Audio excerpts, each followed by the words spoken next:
Hey everyone, it's Stranger Grayson here, and welcome back to another horror movie review. Today we'll be taking a look at the next Wrong Turn entry, and this was one that I was actually kind of stoked to watch because I have heard mixed reviews about it. Some were saying this is bad, some were saying this is mediocre, some were saying this is actually the best in the series. I'm probably more on the mediocre side of this thing so far. I don't think it was as good as the first film, but that movie is Wrong Turn 2 Dead End. And this is actually in a 5-pack that comes with Wrong Turns 1 through 5. 6 is on the way, and then I'll be taking a look at the remake after that. But today we're going to be talking about Wrong Turn 2. And here's it. Here's the title on the back, in case you want to take a look at that right there. So, Wrong Turn 2 Dead End, what is it about? Wrong Turn 2 Dead End follows a TV live show type thing. It's a reality show. They're filming in West Virginia, in the mountains where the last movie took place. And unbeknownst to them, the cannibal hillbillies are still there. Three Fingers survived the attack after the original movie. Sawtooth and One Eye are dead, but Three Fingers still alive. And he's with the new group of cannibal hillbillies that we get introduced to in this film. We follow a group of like 6 or 7 people at this reality show. One of them is actually played by Henry Rollins, I believe. He's the retired military sergeant guy. He's the host of this game show or reality show, and he's all big and bad and everything. If you guys don't know Henry Rollins, I believe he was in Black Flag, some kind of band. He was also in a few other movies. I'm sure you'll recognize his face.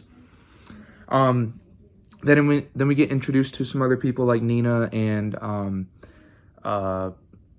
Jake, who's played by the same guy that played what's his name in Final Destination 3. And then we also have a girl named Elena who was also in Final Destination 3.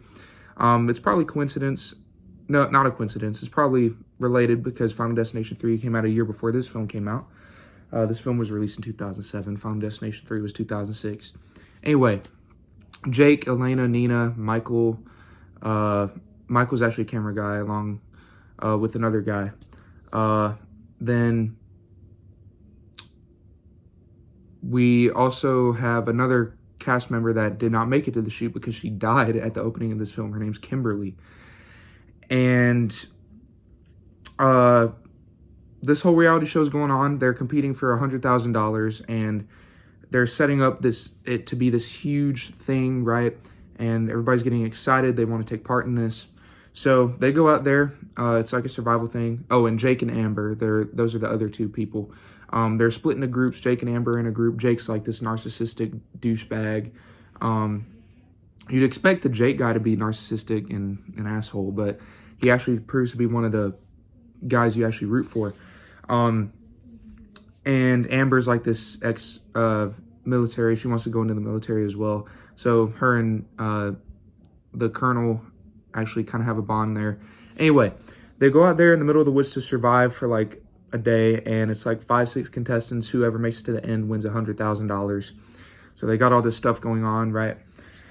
Unbeknownst to them, the cannibals from the last movie are out in the woods, and they're actually hunting them down one by one. Henry Rollins actually runs into them and gets knocked out. Don't worry, he's not dead. And then they soon discover things are not as they appear to be because one of the cast members gets killed. And they run into the family who's like the mother's giving birth and everything. It's really weird. You'd have to watch the movie. Then after that, all hell breaks loose and they're running around the woods trying to find a way out of there while getting picked off one by one. Wrong Turn 2 Dead End, I gotta say, you can tell was on a lower budget than the first film. I did enjoy the character development a lot better than I did from the first movie.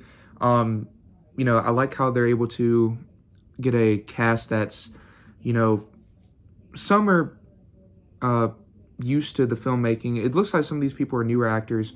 Obviously, Jake and Elena, their actors are used to it because they were in Final Destination. along with Henry Rollins, because he's been in a lot of films. The kills definitely were ramped up in this film. I think there's like twice as many kills, or like a few more kills in the first film, and they went pretty hard on the gore and the guts and blood and everything. Some of them look cheap, if I gotta be honest, but I didn't see much CGI used. Most of it looked practical, especially like some explosion kills. Like there's a kill, hate to spoil, but it's not really that big of a plot hole or plot point, but the gas station guy from the last film, the one that Chris stopped by to ask directions for, he was actually part of the family, but he gets blown up with a stick of dynamite by the Colonel Henry Rollins' character. And that was pretty fucking awesome, if I gotta say. Then, the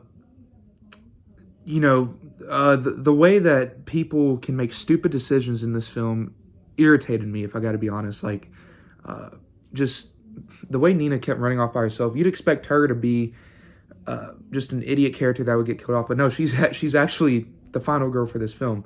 I'm trying not to spoil it too much. I apologize. It's just this film had me driving in all directions. If I had some negatives about this film, it would have to be how much they shove the incest hillbilly thing in your face. Like, they're just smearing it everywhere, and it's uncomfortable to watch when you see a brother and a sister hillbilly like having sex in the middle of the woods, and they are just painting on that, and they're smearing it everywhere, and it's just like, guys, listen, there's a way to show a plot point without smearing it in people's faces and making them feel disgusted for watching it. Anyway, I literally had to cover my eyes at one point because like I did not want to see that. Anyway, the hillbillies themselves, Cannibal family, kind of reminds me of the Slaughter family in a way, or the Sawyer family from Texas Chainsaw Massacre. Definitely enjoyed that aspect. It's kind of nostalgic, especially the way they shot one of the scenes was literally exactly like the Texas Chainsaw Massacre, like from the dining room scene towards the end of that film. One of the hillbillies actually is played by Ken Kersinger, who played Jason in Freddy vs. Jason. I'm sure you can recognize him, and he was also the bar. He was the diner guy that got thrown into a mirror by Jason in Part 8. Jason Takes Manhattan. He plays Pa, the father cannibal, Pa. I think he did pretty well in that role. Three Finger comes back only for a little bit, gets shot. He's not dead. He comes back in the third film. As you can probably tell from the third film's poster, he comes back. The climax of the film, I gotta say, was honestly kind of improved. I did enjoy the climax better than the first film. But I don't know. It's just the way this film definitely, you could tell, was on a tighter budget, and I just don't like how they were smearing all the plot points of them being incest family and everything, just being smeared. Some of it was pretty disgusting, if I gotta be honest. Like, there's a part where they're giving birth. I don't want to spoil anything else for y'all. You know me, I'm not the type of guy that spoils things. I hate it when it happens to me, so I'm not going to do it to you guys. But other than that, this film wasn't as good as the first film, but it wasn't terrible. Like, I would still recommend it if you're a fan of the Wrong Turn franchise. I have been hearing bad things about the third movie, so yeah, not looking forward to it. But apparently after this film, this is where it starts going downhill. Hopefully I can pull through and make it. Anyway, that has been my review on Wrong Turn 2 Dead End. Pretty solid film. You know, I still think the first film does things a little bit better, you know, with the suspense and not smearing the character, like, you know, the villain's main character arc and everything in your face. I think it was better to just not know who these people were, instead of them describing it to us. That's why I kind of enjoy the first film a little better, and I kind of enjoyed the characters from that film more than this, but the character development wise, this film, the second film, was better. But that's just my opinion. I'm sure you guys have your own. If I had to rate Wrong Turn 2 Dead End out of a scale of 1 to 10, I'd probably get about an 8 to a 7.5 to an 8. It was still pretty solid. I recommend it if you're a fan of Wrong Turn. So yeah, that has been my review on Wrong Turn 2 Dead End. Not as good as the first one, but still pretty solid. what is everyone's thoughts on that movie down in the comment section down below? I would love to hear them. Please leave them down there in the comment section. Thank you all so much for watching this, and stay tuned for my Wrong Turn 3 review or whatever video I got next. So, God bless you guys, and have a great day. Bye, everyone.